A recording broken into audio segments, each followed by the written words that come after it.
ಸದ್ಗುರುವಿಗೆ ಗುರುಪೂರ್ಣಿಮೆಯ ಭಕ್ತಿಪೂರ್ವಕ ವಂದನೆ, ಅಭಿನಂದನೆ. ಸಂಘಟನೆಯೇ ಇಲ್ಲದೆ ಅಸಂಘಟಿತರಾದ ಪಾರಂಪರಿಕ ವೈದ್ಯರನ್ನು ಸಂಘಟಿಸಿ ನನ್ನ ಭಾಗದ ವೈದ್ಯರ ಜ್ಞಾನ ಅಭಿವೃದ್ಧಿಯಾಗಬೇಕು, ನಮ್ಮ ಭಾಗದ ಪರಂಪರೆ ವೈದ್ಯ ಪದ್ಧತಿ ಉಳಿಯಬೇಕು ಎಂದು ಹಗಲಿರಳು ಚಿಂತಿಸಿ ಪ್ರತಿ ತಾಲೂಕ ಜಿಲ್ಲೆಗಳಲ್ಲಿ ವೈದ್ಯರ ಸಭೆ ಕರೆದು ವೈದ್ಯರನ್ನು ಸಂಘಟಿಸಿ ಕಲ್ಯಾಣ ಕರ್ನಾಟಕ ಪಾರಂಪರಿಕ ವೈದ್ಯ ಪರಿಷತ್ತು ಎಂಬ ಸಂಘಟನೆಯನ್ನು ಹುಟ್ಟುಹಾಕಿ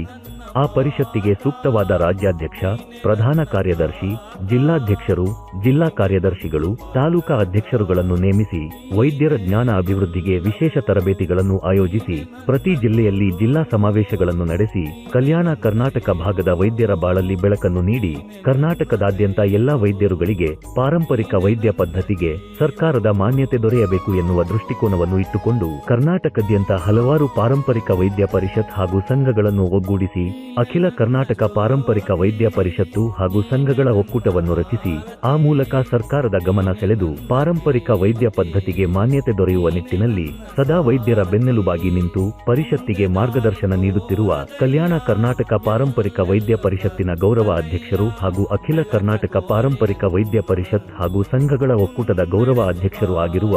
ಜಗದ್ಗುರು ಶ್ರೀ ಶಿವಶಕ್ತಿ ಪೀಠದ ಪೀಠಾಧಿಪತಿಗಳು, ಸುಕ್ಷೇತ್ರ ಇರಕಲ್ ಮಠದ ಶ್ರೀ ಪೂಜ್ಯ ಶ್ರೀ ಬಸವಪ್ರಸಾದ್ ಮಹಾಸ್ವಾಮಿಗಳವರಿಗೆ ಗುರುಪೂರ್ಣಿಮೆಯ ದಿನದಂದು ಎಲ್ಲಾ ಪಾರಂಪರಿಕ ವೈದ್ಯರ ವತಿಯಿಂದ ಭಕ್ತಿಪೂರ್ವಕ ವಂದನೆಗಳು, ಕೋಟಿ ಕೋಟಿ ನಮನಗಳು.